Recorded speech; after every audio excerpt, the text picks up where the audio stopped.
Hello there, and welcome to Weird Music on the Glumberger channel. The strange music show that takes a different album each and every week and discusses it so we can all have a little bit of a chat about it, but mostly just getting the word out there about stuff that exists, essentially. In today's episode, we are, of course, returning to the randomizer wheel, which picked out a suggestion from one Ear Kitty Cat Piers, who, in our video for The Untuning of the Sky by Sarah Divarchi, suggested that we add this particular album to the wheel. In their comment, they described this one as being the weird vibe of strange random projects you'd find on Bandcamp, which, to be fair, is a perfect assessment. It makes so much sense to me after now hearing this album. This is without a doubt one of the wonkiest things I think I've ever heard, kind of calling back to the likes of Jandek and the Shags, albeit this time recorded by just one dude in their bedroom on poor quality microphones. Despite that though, this is a delightfully strange and wonderfully fun album, and one that I have really enjoyed diving into, so today I present Some Jams by ehouie.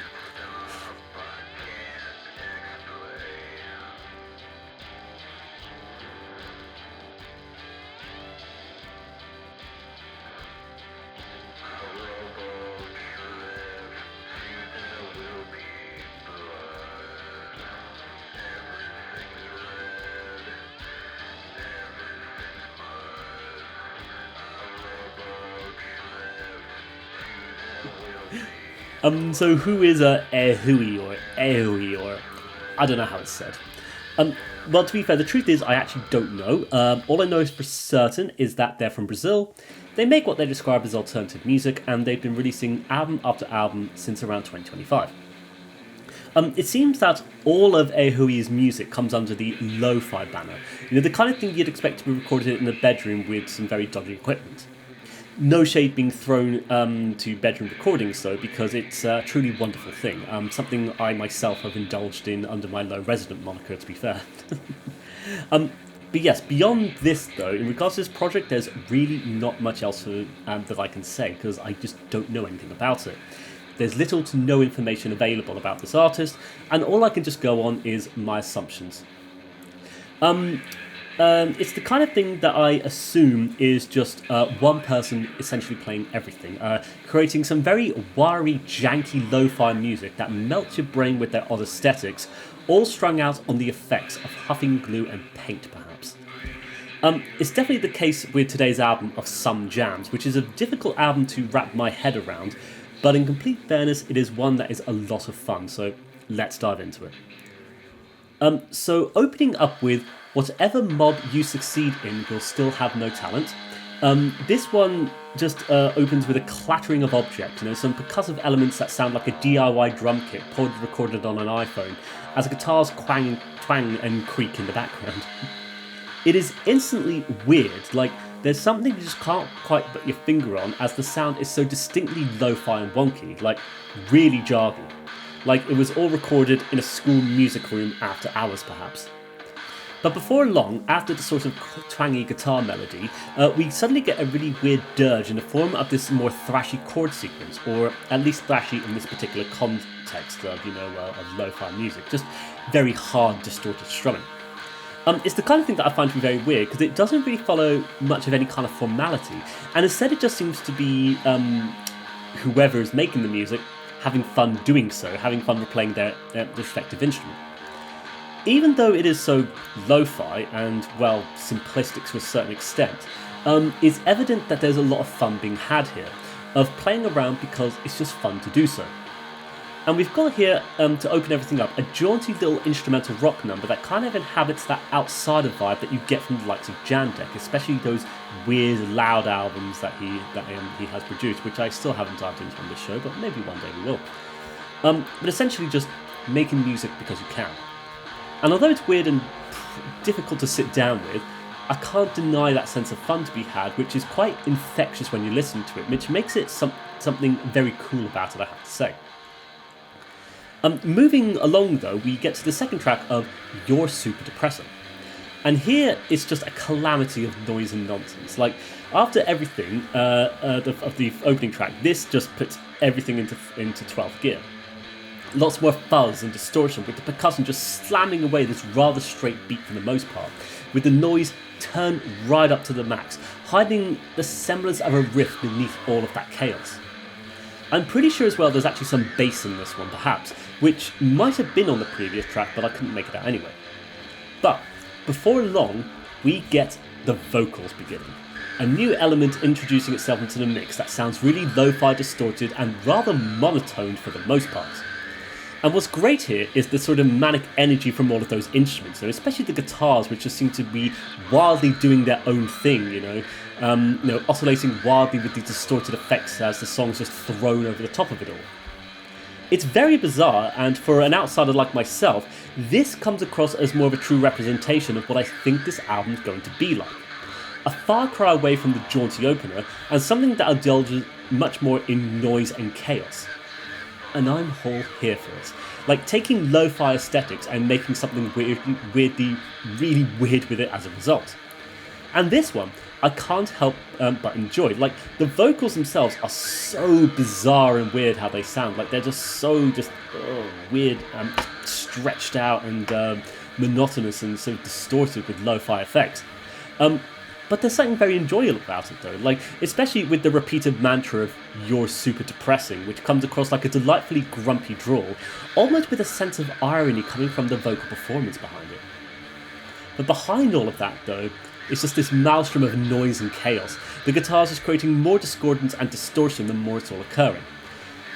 Definitely a very bizarre track, but I think it really sort of sets the tone properly for this album of what we're going to be inhabiting for the rest of the entire thing.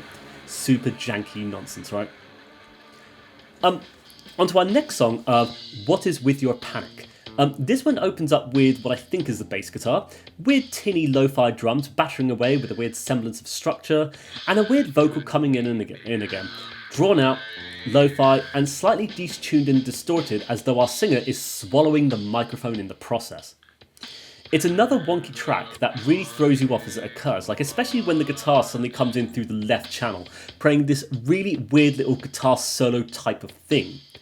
But also not really, like it's not following any structure whatsoever, and it's just whining away for the most part. Like playing whatever it feels like with no intention to actually follow the melody or structure of the song properly. Of what little love there is, to be fair though, like there's not much of a melody on this one, but what little love there is, this guitar's not following it anyway.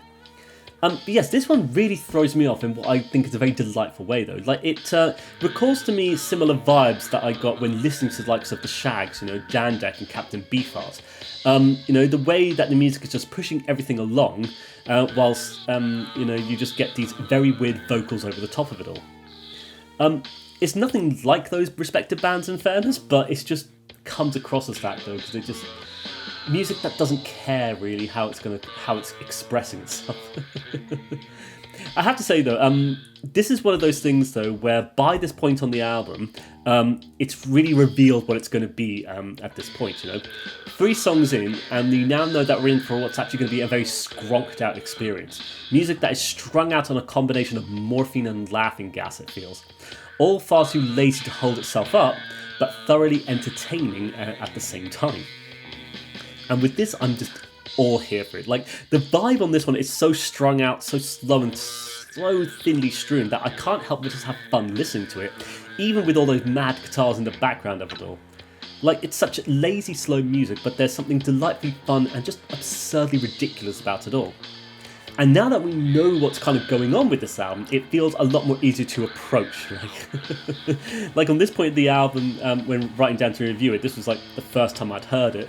And so like I feel like at this point we kind of now know what's coming, and it makes it much easier to approach the rest of this whole thing, to be fair.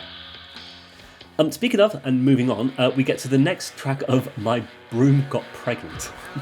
And here we kind of have loud thrashy chords, and then the song just immediately launches with this oddly mechanical beat, and in many different vocals coming in through all of the different parts of the channels essentially. All distorted and lo-fi, of course, sounding like how all the vocal performances on this album have been so far. But in fairness, this actually, the way the vocals particularly sound, kind of reminds me a bit of Liars, to be fair. Like, especially with how Liars do it, like they put a little bit of sort of fuzz and distortion effect on the vocals, especially in songs like Brats, for example. And this kind of recalls a similar thing, but I don't think it's on purpose here, to be fair. To go back to the song though, this one has a very chunky beat behind it all though, really pushed forward by a sense of heaviness, at least in contrast to the other tracks, and especially with how the distortion from both the effects of the lo-fi recording style and the actual guitars, and even with how the vocals are just sounding so fuzzy in their own right, it makes for a track that I think you can just rock out to essentially. Weird as heck. And there's of course some definitely very confusing esoteric imagery in the lyrics, but I can't really make out exactly what is being said because it's just so lo-fi, it's so badly recorded that you can't really hear it properly. But I think that's probably the point, right? It's why he doesn't, they don't even put the lyrics in the on the Bandcamp page, which you could do, but doesn't want to. But yes, a very fun track, wacky, weird, noisy, but exactly the kind of thing we've come to expect thus far. The next track of I Invented the Ocean. This one opens up with a deluge of distortion and noise, and a semblance of guitar riffs behind it all, but mostly just weird noise. We then get what sounds like more coherent vocal performance, just spoken word coming through the various parts of the channels once again, sometimes affected with some very weirdly surreal reverb effects. And this one's vibe is just one that throws us all off course again, eschewing the kind of semblances of traditional rock that we've kind of seen elements of on the previous tracks, in favour of something way more abstract, I have to say. It all comes across as very weird and uncomfortable noise that feels very unsettling, especially with the vocals, which just, they come right across as the main forefront of this composition, and it really gets under your skin with how sinister and threatening it all sounds. But what they're threatening to do, I have no idea. I don't know. But yeah, regardless, another fascinating track, and one that switches up the vibe a bit nicely, still being distinctly lo-fi and janky, but actually adding in much more sinister, threatening edge here. Moving along again though, we get to the next track of My Dad is a Cop. And this one starts with some nice chords, but then it becomes wonky when another guitar comes in, and they almost clash against each other. It's then pushed along by the kick drum as we get some slow drawn out vocal performances strung out once again under the effects of wonky narcotics. But this one feels very bizarre as the instruments just seem to be clashing against one another in such spectacular fashion, recalling those odd structures that you'd get from the likes of Captain Beefheart or the Shags maybe. And what I like is the kind of dark intensity that this one establishes with the guitar riff though, that strange little pattern that plays in behind all of this lo-fi discordant nonsense. It's another bizarre track made all the more weirder towards the end when you get what I think are little brief audio snippets occurring in the right headphone for some reason. They're brief instances of something that were maybe accidentally recorded, I don't think they were placed there purposely, but they occur, and it creates something weird in this track as a result, and whatever it is, it just throws you off when you become aware of them essentially. I have to say though, I actually quite like this one. It's very weird and uncomfortable, but I think it's actually kind of neat for doing exactly what it wants to do. Even though I'm not sure exactly what it's doing. Right, so our next track of I robo-tripped to There Will Be Blood. So prior to this, I did not know what robo-tripping is. Looked it up, and it's essentially just abuse of DXM, cough medicine essentially. Very neat. Anyway, this one has some very weird sounds occurring in the left headphone as a very tinny drum beat and a screechy, thinly tuned guitar line that's then offset by the rest of the headphones filling up with noise. We then get some very slowly drawn out vocals that actually sound more legible this time, plainly stating the experience of tripping whilst watching There Will Be Blood. And I have to say, this, to me, as bizarre and nonsensical as the whole thing is where the album starts to make sense. Strung out by the effects of too much cough medicine, letting your head go to weird places and watching movies at the same time. To me, I think this is actually one of the more direct tracks we've had here. One where it feels very easy to make out what's being said and presented, and therefore easy to interpret what's happening, but it also seems to make sense in context of the album. Maybe this is just the effects of a dude getting baked and making music to themselves, perhaps. But it's interesting because you've got kind of these clear vocals still affected by lo-fi effects, set atop such bizarrely structured instrumental palettes. Very distinctly wonky and uncomfortable, but for me it just cements what this album's meant to be doing, I guess. Presenting this weird expression of this odd dude discussing their experience of the world in a very inaccessible fashion. As a result though, this is an album I'm enjoying far more than I thought I would have any right doing so. Wonky lo-fi music, but there is such a sense of fun being had here, even though there's all of this incredible weirdness embedded into it all. Yes, definitely something that has piqued my interest, no doubt, and definitely a highlight from this particular album. On to the next track of The Nude on My Finger, which at 4 minutes is not a long song, but this is the longest one that we have here on this album. This one opens up with a strum of distortion, before a bass comes in slowly behind it all, backed up by a struggling beat that tries to sound a bit sort of monolithic, but instead it kind of just stutters in place. What I like though is how drony the guitars sound in the background, just whining away with distorted lo-fi feedback. Before long though, those incredibly slow strangled vocals come in, just monotonously droning away in that lower register with a sense of boredom almost. Such a slacker vibe, like he's downed the entire bottle of cough syrup before getting up behind the microphone and attempting to sing before the effects of narcotics take over entirely. But I think this one's actually really neat though, like alongside the now customary vocal style, what is fascinating is the build of feedback from the guitar just constantly whining away. And it kind of just puts you into this stunned, hypnotised state, unable to comprehend the proceedings as they all occur, just victim to the incredibly narcotised effects of the music, playing around with feedback in such a delightful way. But it feels so strung out as a result, and listening to it, it feels like you're being forced into a state of sleep almost, just spinning around in your own mind as you succumb to the effects of this drug-inducing music. Very weird, but I think there's something very cool about this one, and especially with the instrumentals in the background of this one, those guitars climbing and falling so spectacularly with those droning effects. This is perhaps one of my favourite ones here. Like, there's something about the weird structure to me that's so delightful in such an intangible way. Very weird, but then again this whole thing has been, right? But I think out of all of them, this one has the more interesting instrumental palette out of any track, and I think it's very neat, even though it's so skronky, so weird and janky. Let's keep it moving though. Our next track of Took Myself Out on a Date. Some very distorted, chunky guitar chords on this one. Those tinny beats recorded in the back of the room, of course. And it starts off arguably normally, but then the vocals come in and you're reminded of how weird the whole thing is actually meant to be, right? And I have to say, by this point on the album, I feel like I'm just being pulled along for the ride. Like, it's weird because it feels conventional in context of what we heard, but then it's also not conventional at all.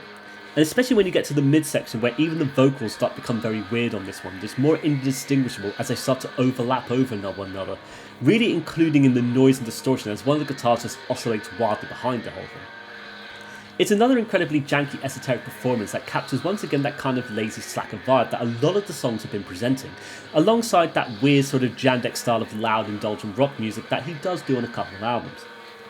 Very weird, and I can genuinely see why this has been suggested by this point for inclusion on the show, because it's just without a doubt weird stuff, right? But as mentioned, I can't deny how much fun I'm having with this one as well. Anyway, our next track of Bar Personality. This one opens up with a flurry of drum beats, trying to form a beat alongside the chunk of guitar chords before the vocals come in again, that drawl, alongside which there's some very weirdly enjoyable and delightful twangs on the guitar, really pulling across the strings up and down in such a weird way that creates these very odd discordant moments. And here I'm kind of oddly reminded of the likes of US Maple, just the kind of that form of stringing together instrumentals and vocals and just pushing it out along, regardless of whether or not it's fixing to a structure, even though there is a semblance of one behind everything you're hearing. But such is a part of music like that, right? The kind of eschewing of traditions of how to structure music in favour of just making it in the first place, I think. And it's why I quite like this, and it's why I like US Maple as well, to be fair. Like, for me, it kind of makes it come across as different elements, from the drums to the guitars to the very sleepy vocals, and they're all just battling against each other, somehow forming a song despite the fact that they really shouldn't be, right? It's the kind of thing that boggles my mind, but I think there's also something very hysterical about it as well, which is why I think this album is so much fun. Very janky, that makes little sense to it, but fun to listen to. Truly brilliant. Right, so our next track, the penultimate track of Epstein. Yeah, a song named after that one dude, it seems, right? The bad guy. Anyway, this one opens up with a chunk before launching into a very fervent pace. This drive by the drums, smashing away consistently on that beat as the guitar just play alongside it. And as it's progressing though, this one, it feels like the drums are starting to falter just a little bit. Like that structure, or what little of it there is starting to fall apart. Which doesn't indeed seem to do so about a third the way through, where it just leaves the guitar to just play a random sort of a note wherever it sees fit, leading the drum to just change up the beat. And by this point, the song really does my head in. It becomes too weird, because the whole structure has fallen apart, and then they try to build it up, but they're building it in different ways, like the different parts of the instruments, and it makes for something really weird that I can't get my head around. A song that has all of the elements battling against each other, smashing away and doing their own thing, and taking the track in whatever direction they want, whichever way they see fit, and just letting the other instruments just follow along at their own pace almost. A smorgasbord of structureless music that my head is just mangled by the entire experience of. Too much for little Glomberger, it seems. But despite that, there's something really fun and unhinged about this one. An instrumental performance that, perhaps culminates the project aesthetic of doing whatever the hell you want, regardless of form and or structure, of course. And in this case, resulting in chunky, discordant and distorted instrumentals against a beat that cannot sit still and changes over the course of the recording. Very much like a jam recording, right? Which would make sense with the album's title, Some Jams. But yeah, definitely very weird, right? But yes, from there we move on to the album's final track. Fighting With You is like fighting with junk mail, which is a brilliant name for a song, I have to say. And this one just launches straight into the whole thing. A rather straight riff from the guitar, drums quietly playing in the left channel for some reason, like you only get it in this side, not in the full spectrum of hearing, which then leads the way from some incomprehensible moaning and whining from the vocals. Before too long, a weird nonsensical guitar line coming in on the left side as well, creating this very weird experience that seems to combine everything we have experienced across the entire course of this album in one final excursion for us. I should say, with the vocals on this one, especially when you get the repeated refrain of fighting with you is like fighting with junk mail, I think like there's almost a semblance of a little bit more effort being put into the vocal performance, a little bit more passion, like they're trying to sing a little bit more of a melody, but one that is combined in amongst this completely nonsensical instrumental performance. It's so fucking weird as a result, but I think there's something really cool about this, and I like this one, even though it really hurts my head to listen to, because it just all is coming in at the wrong part, but definitely a very fitting way to end this entire album. And so yes, with that we have essentially finished discussing all the different tracks on Some Jams by ehouie, or however we're supposed to say it. But yes, what a delightful train wreck of an album this is, right? I'll say here, as nonsensical, bizarre, wonky, and very poorly recorded and mixed this whole thing is, this is brilliant in its own right. Like, I don't think this is an album that's trying to be bad on purpose or actually be good on purpose, but rather just be itself. Unashamed in its own presentation, which I think is a very neat thing. Like, I'd say it's probably aware of the fact that it's actually funny for the most part, and it definitely seems to be playing tricks on the listeners with its very weird esoteric presentation styles, especially with the way certain elements come in through different parts of the channels at various points, like kind of how the Grogari Gay did that on Senzuri Champion on that one song.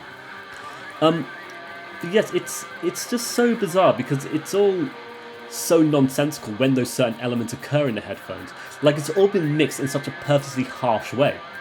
And it makes it quite difficult to actually listen to, as I find myself just teetering between what is happening in both headphones at various points. But as weird as that is, I think it's been done purposefully, and there's definitely a sense of humour embedded in that as well, which makes it a particularly delightful album as a result, because you can't help but not have fun at the same time as well. So definitely a weird project to try summarise, I have to say. Like, I actually have no idea what's going on here. Like, ehouie comes across to me as just one person who has fun making music for themselves, and can play a lot of different things as well, combining it all together to create these weird stonery slacker drawls that, boggle the brain when we listen to them. Like, I don't know if it is one person, but I'm pretty sure it is. It really comes across as one. But if it's a band, then that's cool as well. But yes, whatever it is, it's weird, incredibly janky music, and it is exactly what it wants to be and nothing more. Like, I'll never understand who's behind this, but it seems whoever it is doesn't really care for such a thing, how their music's going to come across. Their music is their music, and it speaks for itself, which is why I'm reminded so much of the likes of Jandek, as I've mentioned across this review. Like, they were a dude who spent his life making music for himself, irrespective of its reception by a larger audience. And here, with ehouie, one of the many people on Bandcamp doing the exact same thing, it seems. Albeit in their own particular style and way, right? And there's nothing wrong with that. Making music because you want to is a very grand thing, and I am all here for it, essentially. And in the case of ehouie, they certainly have made their own weird, wiry style that makes for such a bizarre yet unique listening experience. Definitely one of the wonkiest albums we've reviewed, but one I've had a lot of fun listening to as well. And so I think with that, we will come to the end of our episode of Weird Music. Huge thanks to Ear Kitty Cat Piers for their suggestion of ehouie. Perfect suggestion with the wheel, of course, as it's just bizarre, wonky, weird music, but like I said, I appreciate the vibe of just making music because it's something you want to do. And sure, the music is very janky, but who cares? It's what they wanted to make, right? So yeah, definitely a fun album to review, even though it really hurt my head to think about from time to time. So yeah, if you want to check this one out, then yep, as with any album I review, the link is below in the description. Keep remembering to make suggestions for what you want to see reviewed on the channel. The wheel always randomly suggests things for me to review, which is the best way for me to decide between the many different suggestions we get. So yep, if you have an idea, just jot it down. I'll pop it on. In any case, I would like to thank you for watching today's episode of Weird Music. I wish you all the best. Take care, and bye-bye for now. Bye-bye.